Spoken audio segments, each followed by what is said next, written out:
Hey, what's going on, guys? Welcome to the channel. Over the last 24 hours, we have had an overload of MMA-related news, some good, some bad, but some of the most disappointing news has been regarding the UFC bantamweight division. We have had two massive bantamweight matchups canceled, and from those two fight cancellations, we have had the birth of a new bantamweight matchup. We're going to discuss it all in this video. I'm going to give you an early prediction for that new fight.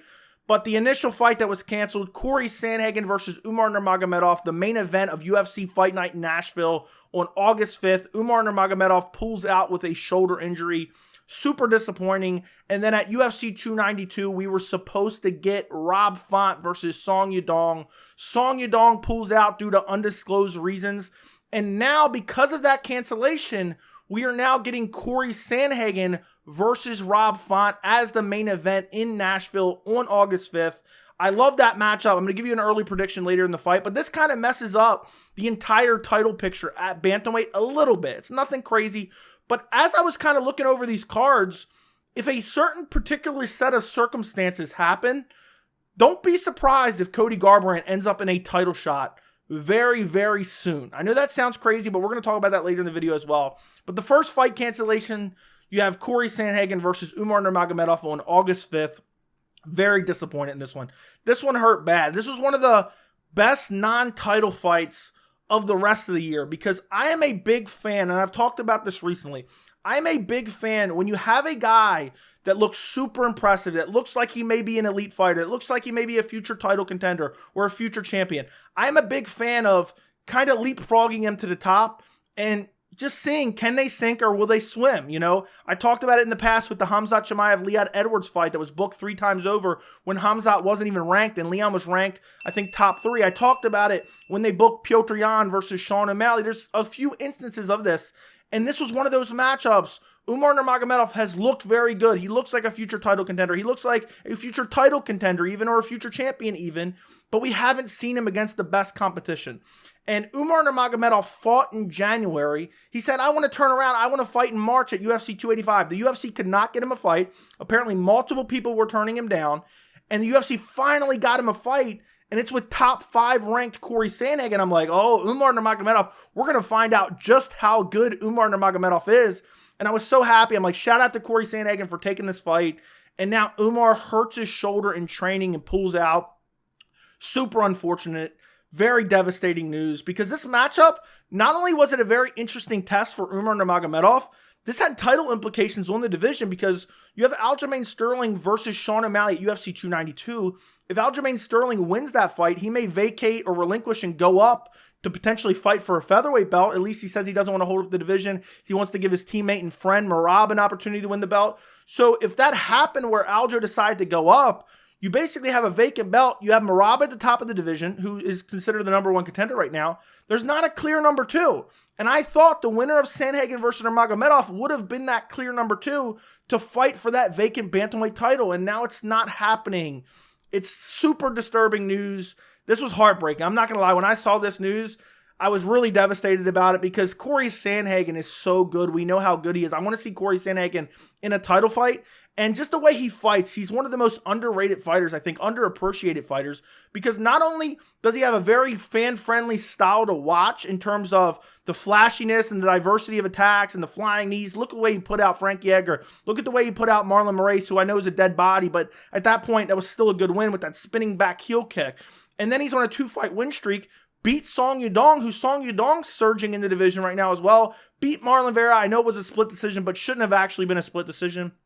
And I was just really interested to see how he would deal with somebody like Umar Nurmagomedov, and more importantly, how Umar Nurmagomedov would deal with the style of Cory Sandhagen.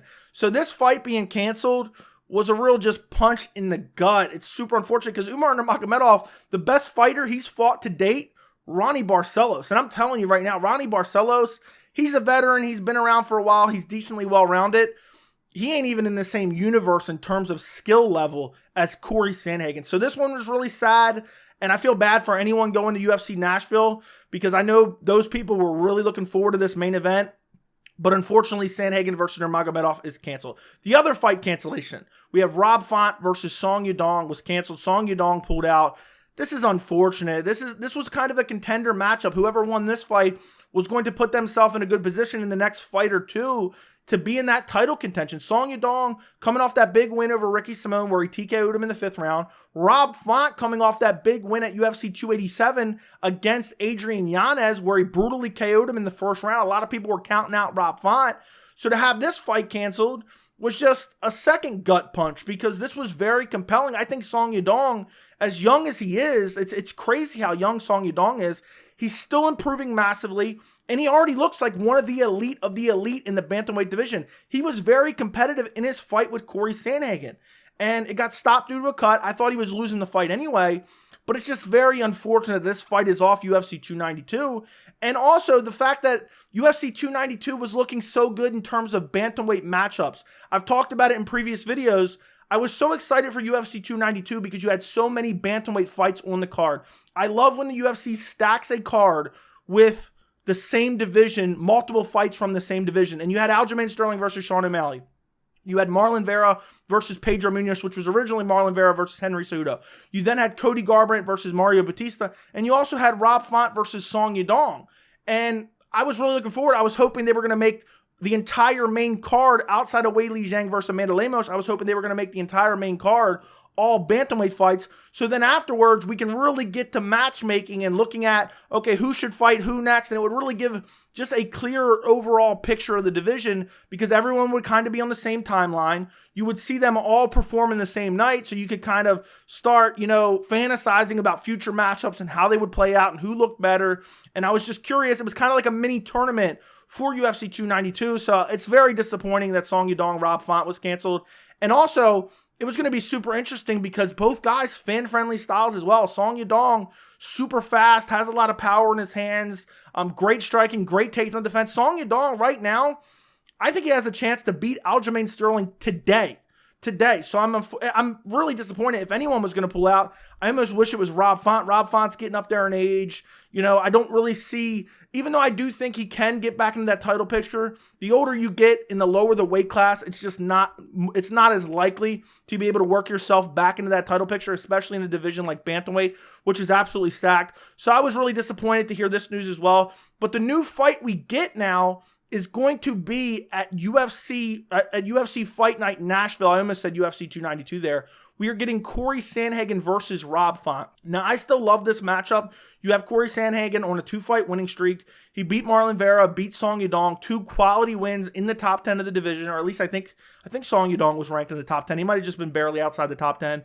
His only 2 losses because he's 2-2 in his last 4, but he lost to Piotr Jan on short notice. No shame in that. And he lost to TJ Dillashaw in a fight that a lot of people thought he won. So now he's taking on Rob Font, who's also ranked in the top 10 of the division, who Rob Font looking better than ever in that Adrian Yanez fight. I know he got clipped up with some shots, but he was able to finish him in the 1st round. Looked super impressive. So I still think this is a very fun matchup. Rob Font, before that, coming off a loss to Marlon Vera, coming off a loss to Jose Aldo. Not a whole lot of shame in that. In the Marlon Vera fight, I talk about this all the time. That was a 5-round main event of a fight night card. Rob Font, that's a 25-minute fight. Rob Font won like 23 minutes of that fight. But just Marlon Vera had bigger moments and was able to rock him. And Marlon Vera at one point landed a sweet chin music on Rob Font mid-fight and hurt him. That was a crazy matchup. But I'm interested in this Cory Sandhagen-Rob Font fight. But I love the initial matchups much more. I loved Rob Font versus Song Yadong. I love Sandhagen versus Nurmagomedov. But this is what they got to do, I guess. But the other thing I do hate about this matchup, even though I do think it's still going to be a fun matchup, I do think it's relevant to the division, it's at a catch weight now. I think it's going to be at 140 pounds. And that's just kind of disappointing. It's really disappointing, actually.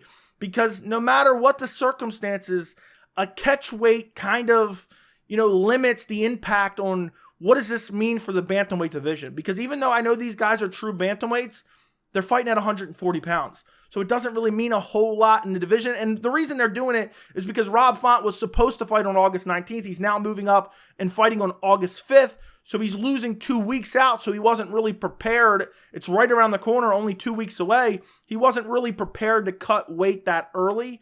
So that's disappointing. Also, if Rob Font knocks off Cory Sandhagen, Rob Font is in the title picture.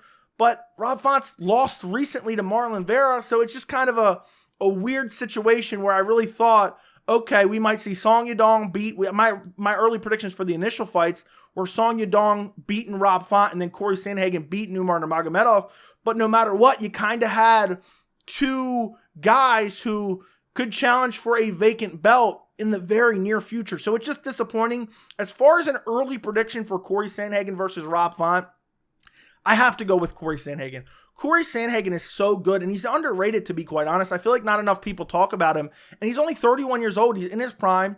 The movement is unbelievable. The striking is unbelievable. The variety of attack is unbelievable. The explosiveness and knockout power is unbelievable, and he's still growing. He has great grappling. He's improved his grappling. He's been calling out Aljamain Sterling for the last 3 years, basically since he got strangled by him, and what that tells me is Cory Sandhagen is confident that the next fight, if he gets another fight with Sterling, it will not go the same as the first fight. Cory Sandhagen has undoubtedly worked on his grappling significantly. He's prepared to stuff takedowns, and Cory Sandhagen is just so good. And I think this fight is primarily going to be contested on the feet. Rob Font primarily wants to strike. He occasionally mixes in the takedowns, but he's not like one of these guys that's just constantly shooting in on takedowns over and over and over again. And I think this fight's going to be contested on the feet. I just think Cory Sandhagen has more weapons, has more power, has better movement, has good head movement and footwork, and has a better arsenal of attack, where Rob Font's kind of just a jab and just using his hands and just looking to kind of box up his opponent. I don't think that's going to work against a guy like Cory Sandhagen. I do not believe that style for Rob Font is going to work against a guy like Cory Sandhagen, who I think is faster, more durable, and has more power. Rob Font, excellent boxing, but doesn't really threaten a lot with his kicks. And on top of that, he has pillow punches. It's not like he's rocking a lot of guys with his hands. It's not like he has like nuclear power in his hands. So it's like he can win a fight, he can land some good shots, but I just think Cory Sandhagen will have bigger moments. And also, I think Cory Sandhagen's the better grappler in this matchup. I don't think either guy's really going to use their grappling, but we've seen Cory Sandhagen be very effective in the clinch and with the takedowns. He used some of it mixed in against Song Yadong. I think he can mix it in against Rob Font as well. So even if Rob Font is having some success with his boxing, I think Cory Sandhagen can mix in the grappling as well and use that to win the fight. I think Cory Sandhagen wins this fight. I'm very confident in Cory Sandhagen to win this fight. Also, he was originally supposed to fight on this date. So it's not like, Cory Sandhagen's been disrupted at all outside of having a replacement opponent. So I have to go Cory Sandhagen with an early prediction. The other thing I want to talk about is UFC 292 is now in a weird spot because you have Aljamain Sterling versus Sean O'Malley in the main event. The UFC likes to have a backup. Well, the backup is going to be fighting on the card in a bantamweight matchup. Well, you look at the other bantamweight matchups, you have Marlon Vera versus Pedro Munoz, and you also have Cody Garbrandt versus Mario Batista. And what I was thinking, and this sounds crazy, but don't put it past the UFC, if Aljamain Sterling was to pull out of this fight, because keep in mind, the UFC forced Aljamain Sterling into this fight. They forced him for a quick turnaround. He fought at UFC 288. They're forcing him to turn around in a little over 3 months to fight Sean O'Malley. They're trying to give Sean O'Malley an advantage. Aljamain Sterling says, I'm banged up. I don't like to cut weight this close together, but I'll do it anyway. The UFC's basically forced me. Dana White said, if Sterling can't fight, we'll make an interim belt. So if Sterling were to get injured and pull out of this fight, who were they going to put against Sean O'Malley in the main event? Now, there's a case to be made.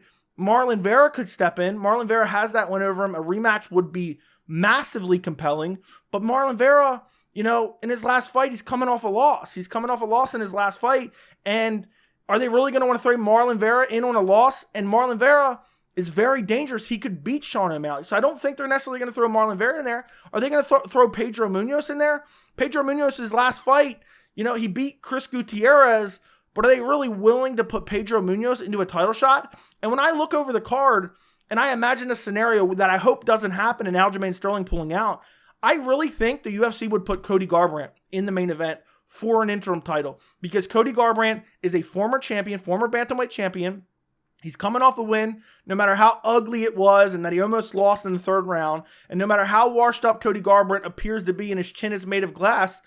Also, Cody Garbrandt is the most popular fighter probably on the card outside of probably Sean O'Malley.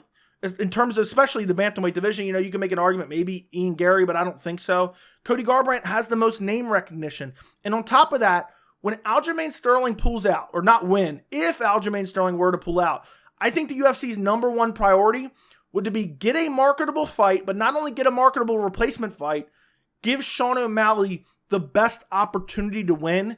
And when I look through these bantamweights, when I look at Marlon Vera and Pedro Munoz, and I look at Cody Garbrandt and Mario Batista, if you said pick out one fighter that you think Sean O'Malley has the best chance to defeat, it would be Cody Garbrandt. The chin has deteriorated. He's not the same fighter he once was. So don't be surprised if by some chance we've seen crazier things with Yuri Prohaska getting injured, now Jamal Hill's injured with a serious injury.